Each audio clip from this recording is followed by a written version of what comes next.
Banas dairy નિયામક મંડળની ચૂંટણી યોજાઈ તે પહેલાં જ ચૂંટણી પ્રક્રિયા સામે ઉઠ્યા સવાલ.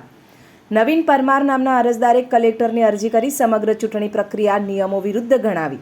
ત્યારે હાલની ચૂંટણી પ્રક્રિયાને પછાત અને નબળા વર્ગોને અપાયેલા હકોનું ઉલ્લંઘન ગણાવ્યું તો બંધારણની જોગવાઈઓ મુજબ અનામત બેઠકો સુનિશ્ચિત કરી હાલની ચૂંટણી પ્રક્રિયા રદ કરવાની માંગ કરી. બંધારણના અનુચ્છેદ 243 જે નિયમનું ઉલ્લંઘન થયાના આક્ષેપ. બનાસ ડેરી નિયામક મંડળની ચૂંટણીમાં 16 બેઠકોમાંથી 10 બેઠકો થઈ છે બિનહરીફ.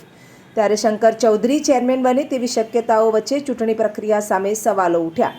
બનાસ ડેરી નિયામક મંડળની ચૂંટણીમાં નિયમો ભૂલાયા હોવાની કલેક્ટર સમક્ષ રજૂઆત.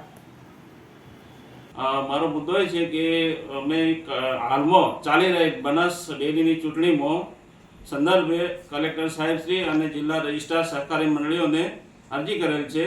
જેમાં અરજીમાં એવો ઉલ્લેખ કરેલો છે કે ભારતીય બંધારણની કલમ 243 વઠ મુજબ SC/STનું એક પ્રતિનિધિત્વ હોવું જોઈએ. જે આ બનાસ ડેરીમાં આજ સુધી એક પણ પ્રતિનિધિત્વ મળેલું નથી. તો આ પ્રતિનિધિત્વની લડાઈ માટે અમે રસ્તા ઉપર ઉતરીશું, ગાંધીજી ઇન્ડિયા માર્ગે આંદોલન કરીશું. જો અમને ન્યાય નહીં મળે તો હાઈકોર્ટમાં અને સુપ્રીમ કોર્ટમાં PIL દાખલ કરીશું. અને આવનારા ભવિષ્યમાં આના માટે જો કંઈ પણ કરવું પડશે તો પણ અમે સમાજ સાથે રહી SC/ST અને ઉગ્ર આંદોલનો પણ કરીશું. જે ચૂંટણી છે એ ચૂંટણીની પ્રક્રિયા રદ કરવી જોઈએ, કારણ કે બંધારણનું ઉલ્લંઘન છે. જો બંધારણના બંધારણથી જો દેશ ચાલતો હોય તો આ ચૂંટણી રદ થવી જોઈએ. કાયદો શું કહે છે? કાયદો એ કહે છે કે ભાઈ એક પ્રતિનિધિ તો હોવું જોઈએ.